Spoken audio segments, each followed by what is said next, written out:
tucked away in the hills. Just a little remote section of, paradise, I guess. The town of Skykomish has stayed small. Our population is about 160. The residents here are content with the quiet. All of us who live up here enjoy living up here. It's really a lifestyle. But this town wouldn't survive without Highway 2 and the business it brings, in the form of travelers and tourists, to small businesses like the Cascadia Inn and Cafe. Hi there, hi. Good.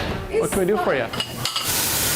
And the bulk of the guests, especially in the cafe, and even a lot of the hotel guests, are people that are just passing through.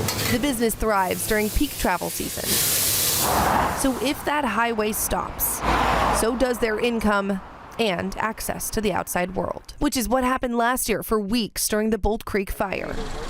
It totally closed down the business. It closed down the highway, so not only people coming to town or stopping in town for business, it disrupted all the people on the west side of the mountains or east side of the mountains that wanted to cross through the pass here. The reminder of that isolation sits just behind the quaint town. Over the hill, a clear line in the trees, charred trunks showing just how close the fire got. A threat that looms once again this year, says state climatologist Nick Bond. When you look at the outlook for summer 2023, what's the number one thing that jumps out to you?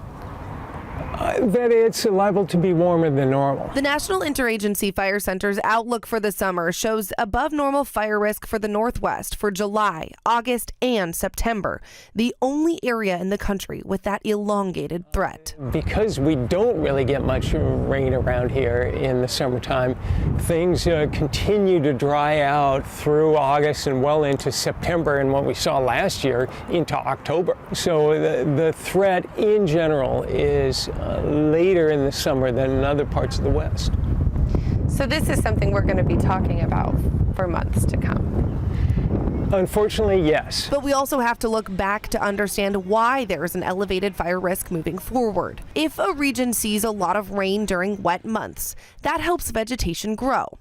Then, if warm weather hits, the heat dries out that vegetation. The longer the heat lasts, the more dry it becomes, essentially turning into a tinderbox. So if a spark should ignite, it's set up for a worst-case burning scenario. And we've seen these major extremes in the last year. 2022 started extremely wet, then quickly switched to dangerously hot and dry. Then an overall dry winter and spring brought below average rain. So with no wet relief provided so far this year, the summer is starting dangerously dry and is set up to stay that way. The models do indicate, as a group, wetter winters and drier summers.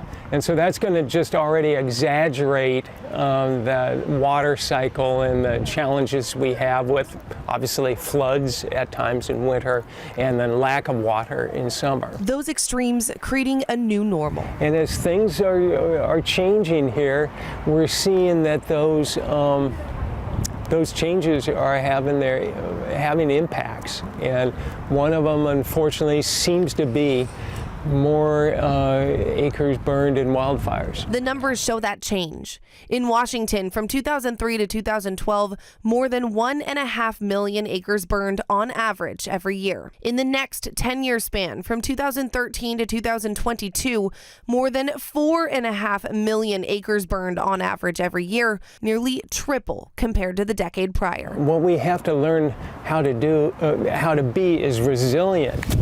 A lesson being fully embraced in places like Skykomish. Henry's full-time job is running the inn. Or is this going to be to go, to take out, or going to sit? But he's also the mayor, talking to other neighboring leaders about emergency preparedness and prepping his own community to be ready if the highway gets shut down again. Now we've really reinforced the message to be prepared for at least 2 weeks. And a new reality for them since the Bolt Creek fire.